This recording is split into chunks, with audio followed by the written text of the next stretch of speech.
hablemos ahora de la tragedia, o en realidad de este enfrentamiento de agentes de la SENAT que intentaban ingresar a una zona boscosa en Canindeyú para intentar supuestamente llegar hasta un sitio donde se producía marihuana, es al menos lo que sospechaban. Hubo un enfrentamiento, al parecer fueron básicamente embaucados los agentes de la SENAT. Falleció el que manejaba la lancha, que era un vaqueano de la zona, que estaba dirigiendo de hecho a los agentes de la SENAT, mientras que otro se quedó herido.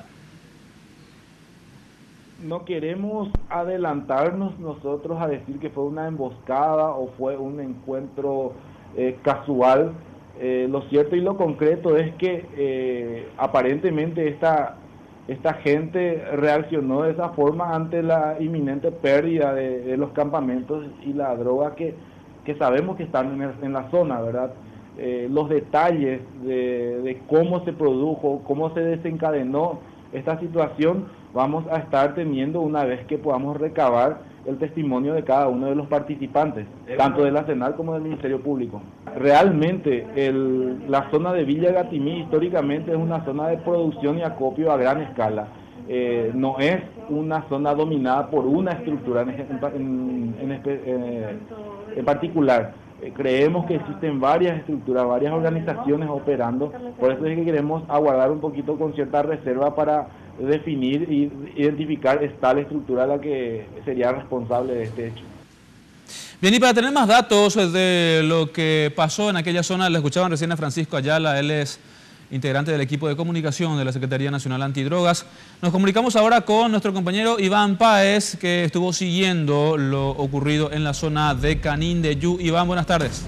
Buenas tardes, y eso que escuchábamos recién se daba en una conferencia de prensa en la sede de la SENAT aquí en Asunción, en donde Francisco Ayala estuvo dando mayores detalles, aunque no muchos, de lo que ocurrió en esta jornada en la zona de Villa Gatimí, en el departamento de Canindeyú. La información que tenemos es que los agentes especiales de la SENAT, de la Oficina Regional en Salto del Guairá, en coordinación con el fiscal antidroga interino, Jorge David Romero, investigaban estructuras de producción, acopio y tráfico de marihuana asentadas en la zona de Villa Gatimí, y justamente en el marco de esta investigación es que un grupo de entre 8 a 10 agentes de la SENAT, más agentes del Ministerio Público y vaqueano conocedor del lugar que estaba guiando a este equipo, se produce este encuentro. No se supo precisar si es que realmente fueron atacados primero los miembros de la SENAT o si fue una respuesta ante un primer ataque, pero sí, hubo evidentemente ahí un encuentro, una balacera donde resultaron heridos 2 personas. El primero, el vaqueano civil Carlos Brites, falleció en el hospital de Curuguatú y en este momento está siendo trasladado por vía aérea el agente especial Alfredo Salinas, que es otro de los heridos. No se sabe si en el otro grupo, en el grupo de los malvivientes, también hubo heridos, pero sí se están haciendo un monitoreo por los centros asistenciales de la zona, porque ante un intercambio de balas, decía Francisco Ayala, es probable que también en el otro bando haya resultado alguna persona herida. Y ya se habla también con respecto al resarcimiento que pueda recibir la familia de este fallecido, que estaba ayudando solamente a los agentes de la SENAT y del Ministerio Público, y eso ya está siendo estudiado por los agentes del estudio jurídico que responde a la Secretaría Nacional Antidrogas, Jorge.